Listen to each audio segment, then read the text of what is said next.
السلام علیکم ناظرین، آپ دیکھ رہے ہیں پروگرام نیوز ریویوز۔ میں ہوں آپ کا ہوسٹ اسامہ اعجاز۔ ناظرین، امریکی صدر ڈونلڈ ٹرمپ کی جانب سے ایران کو دوبارہ حملوں کی دھمکی دینا، ایرانی تجاویز کو مسترد کر دینا اور پھر تہران کے سخت رد عمل نے عالمی سفارتی حلقوں میں ہلچل مچا کے رکھی ہوئی ہے۔ دوسری جانب امریکی اخبار کا یہ دعویٰ ہے کہ ایران عارضی طور پر یورینیم افزودگی روکنے پر آمادہ ہو گیا، لیکن اس کے باوجود دونوں ممالک کے بیانات کشیدگی میں کمی کے بجائے مزید اضافے کا اشارہ دے رہے ہیں، جبکہ عالمی منڈی میں خام تیل کی قیمتوں میں اضافہ اس بات کا ثبوت ہے کہ دنیا کو کسی بڑے بحران کا خدشہ لاحق ہو چکا۔ سوال یہ ہے، کیا یہ بیانات صرف دباؤ بڑھانے کی حکمت عملی ہے یا خطہ کسی نئے تصادم کے دہانے پر کھڑا ہے؟ کیا امریکہ اور ایران کے درمیان سفارتکاری کامیاب ہوگی یا ایک نئی مہازارائی جنم لینے جا رہی ہے؟ انہی اہم سوالات پر آج کے پروگرام میں ہم بات کریں گے۔ اس وقت سینئر صحافی مبشر میر صاحب ہمیں پروگرام میں جوائن کر چکے ہیں۔ میر صاحب، آپ کو خوش آمدید کہیں گے شو میں۔ جی وعلیکم السلام، بہت شکریہ۔ میر صاحب، کیا لگتا ہے کہ امریکہ واقعی ایران کو مذاکرات کی میز پر لانا چاہتا ہے یا وہ دباؤ بڑھا کر اپنی نئی شرائط منوانا چاہ رہا ہے ایران سے؟ بہت شکریہ آپ کا۔ میرا خیال ہے کہ جو ابھی تک کی سچویشن جنگ بندی کے بعد کی رہی ہے اور جس میں مذاکرات کا ایک دور بھی ہوا ہے، اس کے بعد سے لے کر اور خاص طور پر ڈونلڈ ٹرمپ کے بیانات، ان کے ٹویٹس اور ان کے ایکشنز، ان ساری چیزوں سے ایک چیز جو ہے نا وہ اخذ کی جا سکتی ہے کہ امریکہ ایگریمنٹ میں کوئی بہت زیادہ سنجیدہ نہیں ہے، بلکہ وہ اس سچویشن کو ایکسپلائٹ زیادہ کر رہے ہیں اور اس کو بینیفٹس بھی ہوئے ہیں۔ خاص طور پر جو بینیفٹس ہوئے ہیں وہ ڈونلڈ ٹرمپ کی اپنی بزنس اینٹیٹیز کو فائدے ہوئے ہیں۔ انہوں نے جو آئل پرائسز کی فلکچویشن ہے اور ان کے بیانات کی وجہ سے زیادہ اس میں آئی ہے، ان کے ٹویٹس کی وجہ سے زیادہ آئی ہے، اس سے ان کے بزنس اینٹیٹیز نے بہت استفادہ کیا ہے۔ اس کے بارے میں کافی جو ابھی تک کی رپورٹس آ رہی ہیں کہ ان کے بہت سے ایسے بزنس الائز بھی ہیں جنہوں نے بہت زیادہ اس سے فائدے حاصل کیے ہیں، لیکن دنیا نے اس سے سفر کیا ہے۔ اس حوالے سے انہیں تنقید کا بھی سامنا ہے۔ اپنے ملک کے اندر بھی وہ کوئی بہت زیادہ اچھی نگاہ سے نہیں دیکھا جا رہا کہ جس طرح ان کا رویہ رہا ہے۔ تو میرا نہیں خیال کہ وہ یہ جو چیزیں چاہ رہے ہیں، ایران نے بہت زیادہ اس میں کنسنٹس جو ہیں وہ اپنے دیے تھے، جو انسائیڈ سٹوریز بھی سامنے آئی ہیں، جی، اس حوالے سے بھی بہت سی چیزیں پتہ چلا ہے کہ وہ بہت زیادہ جو ہے وہ فلیکسیبل تھے، لیکن جو امریکن ٹیم ہے ان کی طرف سے وہ فلیکسیبلٹی نہیں تھی یا وہ ایکسیپٹنس نہیں تھی جس کا حالات جو ہے وہ تقاضا کر رہے تھے۔ لہٰذا اس سچویشن کو ایکسپلائٹ کرنے میں ان کو زیادہ بینیفٹس مل رہی ہیں، لہٰذا وہ چاہیں گے کہ اسی سچویشن میں رہتے ہوئے مزید فائدے حاصل کر سکیں بجائے اس کے کہ اس کو کسی لاجیکل اینڈ پر پہنچائیں۔ اچھا مبشر صاحب، آپ کو کیا لگتا ہے، یس اور نو میں بتائے گا، کیا ایران لچک دکھا رہا ہے اس وقت مذاکرات میں؟ سوری، کیا بولا آپ نے؟ ایران لچک دکھا رہا ہے اس وقت مذاکرات کے عمل میں؟ دیکھیں، ایک چیز جو ہے جس کا اتنا لاس ہوا ہو، جس نے براہ راست اپنی اتنی قیادت جو ہے وہ اس کو شہید ہو گئی ہو، اس کے اتنی بلڈنگز تباہ ہو گئی ہوں، لوگ شہید ہوئے ہوں، جتنا لاس کولیٹرل ڈیمیجز کو جس کو ہم کہتے ہیں، وہ جتنا ایران کا ہوا ہے، امریکہ کا تو کچھ بھی نہیں بگڑا اس حوالے سے۔ اگر وہ مذاکرات کی میز پر آیا ہے تو یہ اتنی لچک ہے جس کا اندازہ نہیں کیا جا سکتا تو میر کہ وہ ملک اگر جی ایران واقعی لچک دکھا رہا ہے، اگر ایسا معلوم ہو رہا ہے، تو پھر ڈونلڈ ٹرمپ کی جانب سے سخت رویہ، سخت بیانات کیوں سامنے آ رہے ہیں؟ کیا اب ڈونلڈ ٹرمپ سے ہیلے بہانے ہی چاہتے ہیں؟ کیونکہ معاشی سطح پہ مذاکرات کا عمل رکا ہوا ہے اور پھر تیل کی قیمتوں میں بھی پے در پہ اضافہ ہوتا جا رہا ہے۔ کیا یہ امریکہ کی نہیں بینیفیشل ہے؟ میرا خیال ہے کہ اس ڈسکشن میں ہم جو مسنگ ایلیمنٹ ہے جس کو ہم ابھی تک اپنی گفتگو میں شامل نہیں کر سکے، وہ ہے اسرائیل کا کردار اور گلف کنٹریز کا جی، کردار، جس کے بغیر یہ گفتگو ادھوری ہے۔ آپ دیکھیں کہ امریکہ کا جو ایجنڈا ہے وہ اسرائیل کے ساتھ جڑا ہوا ہے۔ مجھے ایک چیز بتائیں، براہ راست امریکہ تو نہیں لڑ رہا تھا، براہ راست جو ہے وہ تو اسرائیل اور ایران کی لڑائی ہو رہی تھی۔ جی، تو اس مذاکرات کے عمل میں یا اس پورے پیس پروسیس میں ابھی تک اسرائیل جو ہے اس کا کردار کا تعین ہی نہیں ہو سکا کسی طرف سے نہیں ہو سکا کہ اسرائیل کا کردار کیا ہوگا. کیا اسرائیل ایران جو ہے اس کے نتیجے میں کیا وہ بھی صلح ہو جائے گی؟ کیا اسرائیل اپنی جو وسعت کرنے کی پالیسی ہے اس سے باز آ گیا ہے؟ کیا اس کے معاملات جو ہیں وہ بالکل جو ہے وہ کول ڈاؤن ہو گئے ہیں؟ نہیں ہوئے، بلکہ انہوں نے ایک نئی اسٹریٹجی کے ساتھ سامنے آئے ہیں، جس میں یو اے ای ان کے ساتھ ہے، کھل کے سامنے آیا ہے، جس میں انڈیا ان کے ساتھ آیا ہے. تو ہمارے تعلقات جو ہیں وہ یو اے ای کے ساتھ بھی جو ہیں وہ صحیح نہیں ہوئے. انڈیا ہمارے ساتھ ویسے ہی ہماری ایک دشمنی ہے. تو ادھر تو ایک سچویشن علیحدہ کریٹ ہو رہی ہے. تو ہم کیسے کہہ سکتے ہیں کہ امریکہ جو ہے وہ ہر چیز اپنے انداز سے جس طرح کر رہا ہے اس میں اسرائیل، یو اے ای اور امریکہ کا کوئی کردار نہیں ہوگا، بلکہ میرا خیال ہے کہ ایک نئی سچویشن کریٹ ہو چکی ہے اور یہ دنیا کے سامنے حقیقت ہے. جو دنیا کے انٹرنیشنل ریلیشن کے ماہرین ہیں وہ اس چیز کو اچھی طرح جو ہے وہ آبزرو کر رہے ہیں کہ اب یہ جنگ جو ہے اتنی اس کی جو پیچیدگیاں تھیں اور خاص طور پر جو جس وجہ سے جنگ ہوئی تھی وہ اس کی وجہ نہیں تھی. اس کی وجوہات کچھ اور تھیں، ان کے ایجنڈے کچھ اور تھے جو میرا خیال ہے کہ کسی حد تک بھی تکمیل کو نہیں پہنچے. اب وہ ایک نئی حکمت عملی کے ساتھ جو ہے وہ میدان بنانا چاہتے ہیں. شاید اسی لیے یہ پس و پیش کا عمل جو ہے وہ جاری ہے. اچھا میر صاحب، کیا لگتا ہے اسرائیل کی اس وقت ممکنہ خواہش کیا ہے؟ کیا اسرائیل چاہتا ہے کہ واقعی ایران سے مذاکرات ہوں، یا پھر اسرائیل جو ہے وہ یہ چاہتا ہے کہ ہم اس جنگ سے مکمل طور پہ ہٹ جائیں اور پھر یہ براہ راست جیسے اب ہم دیکھ رہے ہیں کہ یہ جنگ کی جو بال ہے اب یہ امریکہ اور ایران کے کورٹ میں، اور اسرائیل جو ہے اس پورے عمل میں دکھائی نہیں دے رہا. تو آپ کو کیا لگ رہا ہے، کیا اگر مذاکرات ہو جاتے ہیں تو یہ اسرائیل کے لیے بھی جو ہے وہ صحیح ثابت ہوں گے، فروٹفل ثابت ہوں گے؟ میرا خیال ہے کہ اسرائیل نے تو ابھی تک ایران کے ساتھ صلح کی بات نہیں کی. اسرائیل تو اپنے ایجنڈے پہ جو ہے وہ اسی طرح موجود ہے اور وہ اپنا گریٹر اسرائیل کا منصوبہ اس کو تکمیل پہنچانا چاہتا ہے. اس کے اندر اس نے کوئی لچک نہیں دکھائی. اس نے اس کو رول بیک کرنا یا ریورس کرنے کے اوپر بات نہیں کی، بلکہ وہ اس پورے عمل سے ایک علیحدہ ہو کے کھڑا ہے. جیسے اگر معاہدہ ہو بھی جاتا ہے فرض کریں تو وہ اسے لا تعلقی کا اعلان کر سکتا ہے. لہذا یہ اتنا آسان صورتحال جو ہے جو دنیا کو نظر آتی ہے اور دنیا یہ سمجھ رہی ہے کہ اگر کوئی ایران جو ہے وہ اوکے کر دے گا، سارے مطالبات تسلیم بھی کر لے گا، تو لیکن خطے میں وہ سچویشن کریٹ ہی نہیں ہو پائے گی جو کہ امن کے لیے ضروری ہے. کیونکہ اسرائیل اپنے ایجنڈے پہ کاربند رہے گا، وہ اپنی توسیع پسندانہ عزائم کو کبھی بھی وڈرا نہیں کرے گا. اس کے ابھی بھی آپ دیکھ لیں لیبنان میں اس کی بمباری ہوتی ہے، کتنے نہتے لوگ مارے جا چکے ہیں. ابھی تک کسی فورم پہ بڑے لیول پہ اسرائیل کی اس طرح مذمت نہیں ہوئی اور ان کی کوئی کمپنسیشن کا کوئی سسٹم نہیں ہوا. تو یہ ساری چیزیں تو ابھی اسی طرح ہیں، اس میں کوئی بڑی جو ہے وہ پیش رفت ہمیں تو ابھی تک دکھائی نہیں دی. ٹھیک ہے میر صاحب، آپ ساتھ رہیے گا. سابق سفیر ہیں حسن حبیب صاحب، وہ بھی ہمیں پروگرام میں اس وقت جوائن کر چکے ہیں. سر کیسے ہیں؟ خیریت سے ہیں؟ ٹھیک ٹھاک ہیں؟ آپ پروگرام میں خوش آمدید کہیں گے. Thank you. حسن حبیب صاحب، کس طرح سے دیکھ رہے ہیں ٹرمپ نے ایرانی تجاویز مسترد کر دی ہیں، عالمی منڈی میں خام تیل کی قیمتوں میں بھی اضافہ ہو گیا ہے، کیا لگتا ہے کیا ایران اب لچک دکھا رہا ہے؟ کیا واقعی جو ہے یہ معاملہ اب ایران کے لیے جو ہے وہ سنبھالے سے نہیں سنبھل رہا، اور اس وقت اس پوری سچویشن میں ٹرمپ کا اور اسرائیل کا آپ کیا کردار دیکھ رہے ہیں؟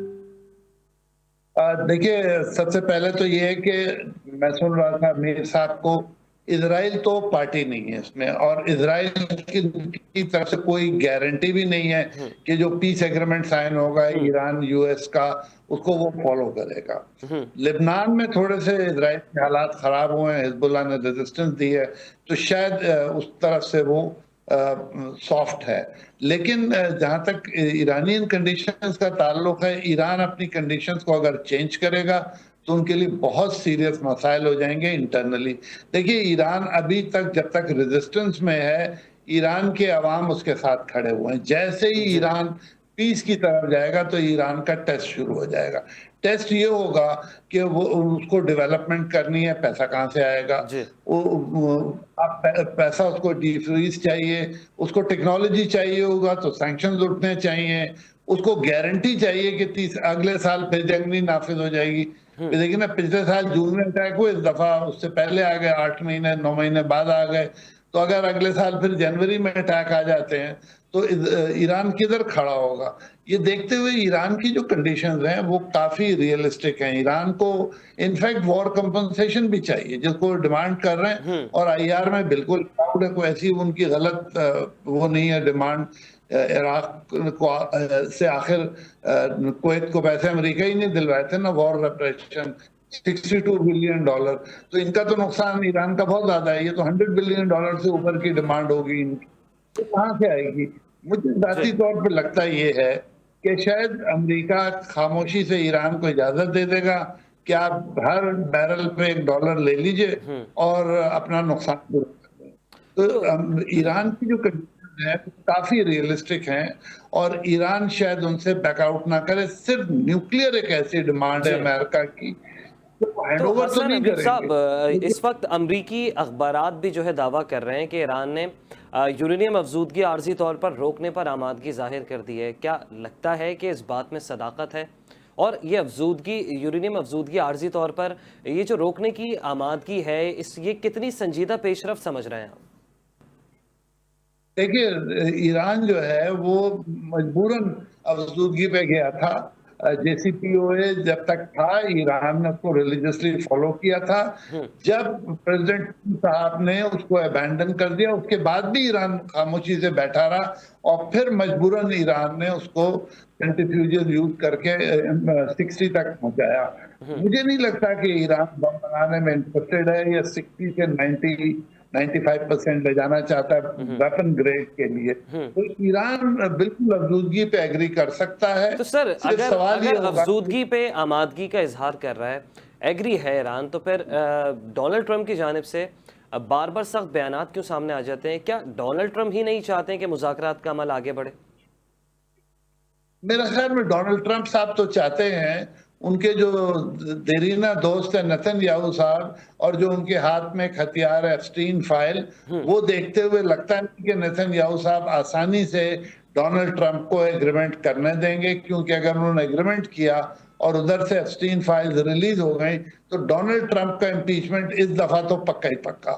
تو ڈونلڈ ٹرمپ صاحب بری طرح پھنس گئے ہیں. ایک طرف آگ ہے, ایک طرف جنگل ہے, اور ان کو بھاگنے کی جگہ نہیں مل رہی. But he is a very unpredictable person. وہ کچھ بھی کر سکتے ہیں. یہ بھی ہو سکتا ہے کہ کلنٹن کی طرح وہ مان جائیں مونیکا لیونسکی کیس میں, اور کہیں کہ اچھا بھائی جو کرنا ہے آپ کر لیں. تو عوام کیا کریں گے؟ معاف کر دیں گے نا. امریکی عوام بہت عظیم ہے. وہ جب کلنٹن کو معاف کر سکتے ہیں تو ڈونلڈ ٹرمپ کو بھی معاف کر سکتے ہیں. اس میں بڑا ٹریکی گیم ہے, اور میں ڈونلڈ ٹرمپ صاحب کو آپ سیریسلی نہیں لیتے ہیں, لیکن he is a character who can deliver.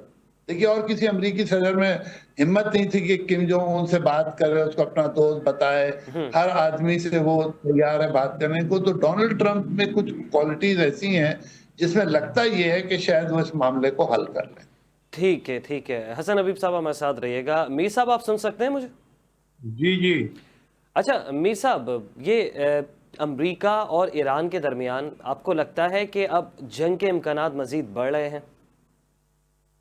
میرا خیال ہے کہ جنگ کی کیفیت تو اب صرف ایک بیانات کی حد تک لگتی ہے. جنگ دیکھ لی ہے, دونوں ملکوں نے جنگ دیکھ لی ہے, اور جو ایکسپیکٹ کر رہا تھا امریکہ کہ کس طرح وہ ایران کو جو ہے وہ بالکل گھٹنے ٹیکنے پہ مجبور کر دے گا, تو وہ تو اس کی جو ہے خواہش جو ہے وہ ایک 40 دن کی جنگ میں پوری نہیں ہوئی.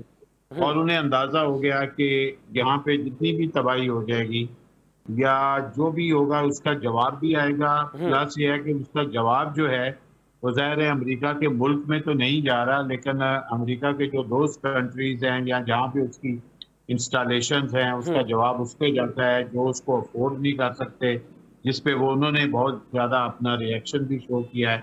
تو لہٰذا امریکہ کے لیے جو ہے اس کو سسٹین کرنا, اس وار کو لمبا چلانا مشکل ہو گیا تھا. تو اس لیے میرا خیال ہے کہ اس کو پھر یہ بھی نظر آ رہا تھا کہ اگر یہ کیفیت اسی طرح جاری رہی تو اسے مکمل طور پر اس خطے کو چھوڑنا پڑے گا. تو اس سے بچنے کے لیے ہی وہ آمادہ ہوئے تھے کہ کم از کم ہم اس سسٹم کے اندر موجود رہیں, اس سچویشن کے اندر موجود رہیں. تو اب فوری طور پر اس لیول کی کوئی جنگ کا امکان نظر نہیں آتا, بلکہ میرا خیال ہے کہ جو گفتگو کا سلسلہ شروع ہوا ہے اس کے اندر یقیناً اتار چڑھاؤ آ رہے ہیں, لیکن یہ بات درست ہے کہ انہوں نے وہ ڈونلڈ ٹرمپ جو ہے اگرچہ بہت بڑا بریک تھرو کرنے کی صلاحیت رکھتے ہیں, لیکن دو چیزوں میں وہ پھنسے ہوئے ہیں. ادھر سے ان کو جو ہے وہ کافی حد تک جو ہے وہ دباؤ کا سامنا ہے. خاتون اول جو ہیں انہوں نے اپنی پریس کانفرنس کر کے ان ویڈیو سے لا تعلقی کا بھی اعلان کیا تھا, لیکن پھر بھی جو ایویڈنس ہیں وہ اس سے جانچ چھڑانا بہت مشکل ہے. تو ایک اخلاقی دباؤ جو ہے جو اس معاشرے میں ایک بڑی اہمیت رکھتا ہے وہ بہرحال ان کے اوپر ایک موجود ہے.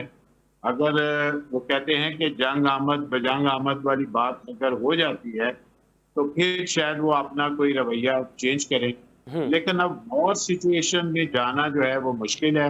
اور ان کے بہت سے جرنلز جو ہیں وہ بھی مزید وار کے حمایتی نہیں تھے. کافی لوگ جو ہیں ان کو ہٹایا بھی گیا تھا, کچھ ریزائنس بھی ہوئے تھے. تو یہ سچویشن نئی اب صورتحال کے بعد اس کو دوبارہ سے شروع کرنے والی کیفیت جو ہے وہ ہمیں نظر نہیں آئی. اچھا حسن حبیب صاحب, پاکستان میں تیل کی قیمتوں میں پے در پہ اضافہ ہو رہا ہے, ہوش ربع اضافہ ہو رہا ہے, عالمی منڈی میں خام تیل کی قیمتیں بڑھتی جا رہی ہیں, تو آپ کو کیا لگتا ہے اگر مزید قیمتوں میں اضافہ ہوتا ہے تو کون کون سے ممالک ایسے ہیں جو اس اضافے سے سب سے زیادہ متاثر ہوں گے؟ دیکھیے سب سے زیادہ تو ہم متاثر ہیں. ابھی آپ نے کل ایک وہ تجزیہ آ رہا تھا کہ کس ملک نے کتنا پرسنٹیج بڑھایا اس کرائسس میں, تو ہم 61.5 پہ تو آلریڈی ہیں. بنگلہ دیش سے ہم 3 ٹائمز آگے ہیں, انڈیا سے تو ہم بہت زیادہ ہی آگے ہیں. تو یہ دیکھتے ہوئے ہمارا جو پرائس مینجمنٹ ہے وہ سب سے زیادہ کوسچنبل ہے. اس کے کیا ریزنز ہیں اور یہ کس طرح سے نیگیٹولی امپیکٹ کر رہا ہے ہماری انڈسٹری کو, ہماری ٹرانسپورٹ کو, پبلک کو. اگر یہ زیادہ پرائسز بڑھتے ہیں تو مجھے تو خطرہ یہ ہے کہ پروٹیسٹ وغیرہ نہ شروع ہو جائیں. تو ہماری گورنمنٹ کے لیے اور ہماری گورننس کے لیے بہت ضروری ہے کہ پرائسز جو ہیں وہ شارپلی نیچے آئیں تاکہ لوگ ایک سائی آف ریلیف لیں. دیکھیے دودھ جیسی کموڈٹی جو بالکل بیسک ہے بچوں کے لیے اور ویکر سیگمنٹ آف سوسائٹی کے لیے, وہ پتہ چلا کہ 60 روپے لیٹر بڑھ گیا ہے. تو حسن صاحب مہنگائی آ رہی ہے اس پرفتن دور میں ایک ذاتی سا سوال ہے کہ ایک پرفتن دور میں جب پاکستان میڈیٹر کا ثالث کا کردار ادا کر رہا ہے تو پاکستان لازمی سی بات ہے کوئی نہ کوئی معاشی فوائد تو ضرور دیکھ رہا ہوگا, لیکن کوئی معاشی فوائد اس وقت تک دکھائی نہیں دے رہے. کیا لگتا ہے کہ صرف ہم میڈیٹر ہی بن کے رہ جائیں گے اور الٹا جو ہے ہمارے ملک میں ہی مہنگائی بڑھ جائے گی؟ دیکھیے آپ مجھے اس پہ چھیڑ ہے, میں نیگوسیشن سبجیکٹ بھی پڑھاتا ہوں اور میرا خیال ہے کہ ہم اپنے معاملات میں بھی آپ پور نیگوشیٹر. اگر میں نیگوشیٹر ہوتا, کوئی بھی رول ہوتا, تو میں پہلے امریکہ سے خاموشی سے ریکویسٹ کرتا کہ ہماری گیس کا بڑا مسئلہ ہے تو آپ ہمیں ایران گیس پائپ لائن میں 1 ٹائم ایگزمپشن دے دیں. دیکھیے چابہار پورٹ انڈیا نے لے لی تھی, ہم نے امریکہ سے نہیں لیا. امریکہ سے وار آن ٹیرر میں بھی امریکہ کے ساتھ تھے, ہر وقت ہم امریکہ کے دوست بنے رہتے ہیں. لیکن جب مانگنے کا وقت آتا ہے تو میرے خیال میں ہماری پرائرٹیز پرسنل زیادہ ہوتی ہیں, آفیشیل کم ہوتی ہیں. تو آپ کی بات بالکل صحیح ہے کہ جب ہم یہ فیسلٹی رول ادا کر رہے ہیں, پورا اسلام آباد ہم ہفتے کے لیے بند کر دیتے ہیں, تو اور کبھی ہم نے کیلکولیٹ نہیں کیا کہ نقصان کتنا ہو رہا ہے. تو یہ وقت آ گیا کہ ہمیں کم از کم امریکہ سے بات کرنی چاہیے کہ ہمیں ایران سے گیس اور آئل لانے دیں. اس وقت جو ایرانین ڈیزل آ رہا ہے اسمگلنگ سے, اس کا ملک کو تو فائدہ ہو نہیں رہا, اس کا تو انڈیویجولز کو فائدہ ہو رہا ہے. جو 15 روپے لیٹر آ رہا ہے وہ یہاں بازار میں 300 روپے لیٹر بک رہا ہے, تو ہمیں اس کا کیا فائدہ ہے؟ گورنمنٹ کو تو ٹیکس بھی نہیں مل رہا اس پہ. تو ہمیں اپنے ساتھیوں سے ریکویسٹ کرنی چاہیے کہ وہ ہمیں ایران سے ٹریڈ کی تھوڑی سی اجازت زیادہ دیں,